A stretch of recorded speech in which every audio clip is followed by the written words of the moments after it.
Hello दोस्तों, कैसे हो आप सब। आशा करती हूँ आप सब बढ़िया होंगे। दोस्तों, ये कहानी है मनुष्य, एक दिल दहला देने वाली कहानी को अंत तक जरूर देखना। और अगर आपने दोस्तों सब्सक्राइब नहीं किया है तो पहले चैनल को सब्सक्राइब कर लें और साथ ही बेल आइकन भी दबा लें ताकि आपको पोस्ट की नोटिफिकेशन सबसे पहले मिल सके। हेतल कॉलेज कैंपस में बैठी थी।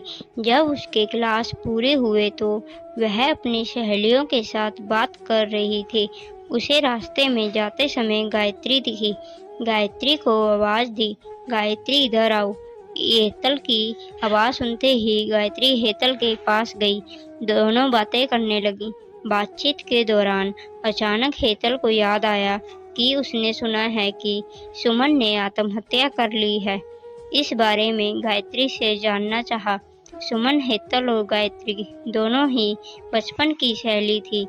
गायत्री और सुमन दोनों एक दूसरे की पड़ोसी थे। हेतल दूसरे गांव में रहती थी। भले ही सुमन की 3 बार शादी की गई, लेकिन उसने आत्महत्या क्यों की, ऐसा सवाल हेतल के मन में आया। दरअसल वह अपनी प्यारी सहेली की आत्महत्या से बेहद दुखी थी।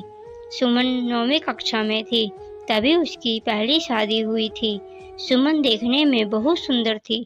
वह होशियार, शालीन और भविष्य के सपनों में रंगने वाली लड़की थी। उसके अपने जीवन में कई सपनों को चित्र किया था, पर घर के लोगों ने उसकी जबरदस्ती से शादी करवा दी। हेतल के पास इतने सारे सवाल थे कि वह नहीं जानती थी कि गायत्री से कैसे पूछूं, लेकिन बात की सच्चाई जानना चाहती थी और आखिर में गायत्री से पूछा कि सुमन ने आत्महत्या क्यों की। एक क्षण के लिए गायत्री चुप हो गई। जल्दी से उसके मुंह से शब्द नहीं निकल रहे थे। उसने गहरी सांस ली और बोलना शुरू किया। 3 साल पहले सुमन की शादी अबीर नाम के शख्स से हुई थी। वास्तव में उसकी बहुत अच्छी गृहस्थी चल रही थी। दोनों एक दूसरे से प्यार करने लगे थे। जब भी वह दोनों साथ में बाहर जाते तो सभी कपल इनसे जलते थे। अबीर और उसके परिवार के सभी लोग सदस्य सभी पर अच्छे भाव के थे। जैसा उसने सपनों में जोड़ीदार सोचा था, वैसा ही उसे अपना पार्टनर मिला था। उसके घर की स्थिति मध्यम थी। अबीर का एक छोटा सा होटल था। उसमें से उसके सारे खर्चे बांट देने के बाद कुछ पैसे बच जाते थे। घर की हालत बहुत ही साफ सुथरी थी। एक दिन वह होटल से घर बाइक पर आ रहा था। एक बड़ी कार ने उसका बहुत बड़ा एक्सीडेंट हो गया और इससे उसे काफी चोटें आईं। हादसे के बाद उसे हॉस्पिटल ले जाया गया, लेकिन सिर में गंभीर चोट लगने के कारण इलाज के दौरान उसकी मौत हो गई। सुमन को बहुत दुख हुआ, लेकिन उसके ससुराल वालों को गलतफहमी थी कि अबीर की दुर्घटना सुमन की वजह से हुई। वह अपशगुनी है, ऐसा उनको लगता था। उनमें से कोई भी उसे समझ नहीं पाया। अबीर के जाने के बाद कुछ दिनों के भीतर ही सुमन को घर से निकाल दिया गया। उसे घर से बाहर निकालने के बाद वह मायके गई और कुछ दिन मायके में ही रही, लेकिन आसपास और पड़ोसियों में चर्चा हो गई तो उसके माता पिता फिर से उसके लिए रिश्ता ढूंढने लग गए। जब वह बाहर निकलती थी तो लोग हमेशा उसे ताने मारते थे। इस वजह से सभी बहुत परेशान हुए। ऐसे में उन्होंने जल्दी में अमोल से शादी करवा दी। अमोल बहुत बुरा आदमी था, दारू पीता और कुछ काम धंधा नहीं करता, चोरी करता, मारपीट करता। उसको रोजाना यही काम था। इस सब से सुमन को बहुत दुख होता था, पर वह कुछ नहीं कर सकती थी। एक रात को वह देर से घर आया और जल्दी में घर में कुछ ढूंढने लगा। सुमन ने उसे पूछा, पर उसने कुछ नहीं बोला। उसे जो चीज चाहिए थी वह उसे मिली नहीं। इस वजह से वह वहाँ से बाहर चला गया। सुमन रात भर उसकी राह देखती रही, लेकिन वह नहीं आया। दूसरे दिन पुलिस को उसका मृतदेह रास्ते के किनारे पड़ा हुआ मिला। उसका चाकू से किसी ने खून किया था। यह खबर सुनकर सुमन को पता चली तो उस पर दुख का पहाड़ टूट पड़ा।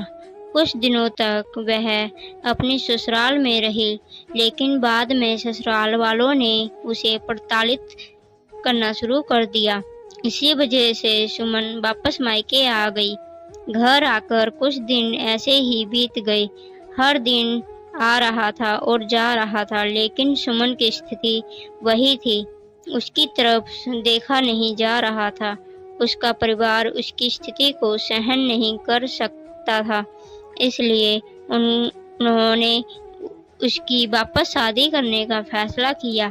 उसके लिए रिश्ता ढूंढने लगे और रिश्तेदारों में गौतम नाम का लड़का था। उसकी शादी से पहले ही एक बार शादी हो चुकी थी और गौतम से सुमन की शादी करवा दी।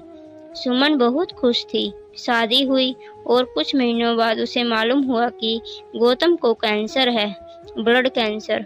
इस बात को पता चलते ही उसके हंसते हुए चेहरे पर फिर से दुखी हो गया, लेकिन उसने हिम्मत से इन सब का सामना करने का फैसला किया। 5 महीने तक उसने अपने पति की सेवा की, लेकिन आखिरकार 5 महीने बाद उसके पति की मौत हो गई। इस दुख से वह बहुत तंग आ चुकी थी। कुछ दिन बीत गए, लेकिन बाद में ससुराल वालों ने उसकी जिम्मेदारी लेने से इनकार कर दिया। उसे घर से निकाल दिया।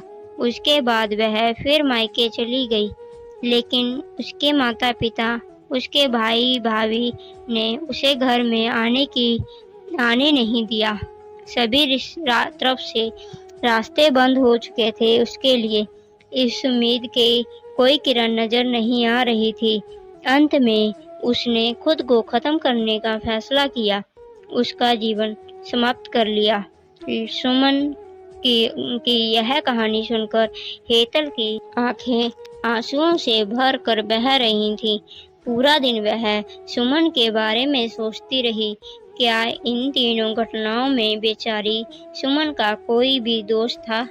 क्या उसके माँ बाप को सिर्फ उसकी शादी कर उसे हर बार किसी के पास भेज देना सही था? वो उसे अपने पैरों पर खड़ा करने की कोशिश भी कर सकते थे। सच कहो तो हेतल की जान उसकी बदनसीबी से नहीं, उसके परिवार के, उसके आसपास के लोगों की छोटी सोच ने ली है। वो बेचारी मनुष्य नहीं, बदनसीब थी, क्योंकि उसके आसपास ऐसी सोच रखने वाले लोग थे। दोस्तों, इस कहानी के बारे में आपकी क्या राय है, हमें कमेंट बॉक्स में ज़रूर बताना। और आपको यह कहानी कैसी लगी है ये भी बताना हमें कमेंट बॉक्स में। और कमेंट बॉक्स में आप अपनी कहानियाँ भी हमें ईमेल कर सकते हैं, जिसका लिंक नीचे डिस्क्रिप्शन में दिया हुआ है। दोस्तों, कहानी अच्छी लगी हो तो ज़्यादा से ज़्यादा लाइक और शेयर करें और चैनल को सब्सक्राइब करना ना भूलें। मिलते हैं दोस्तों एक नई कहानी के साथ। धन्यवाद।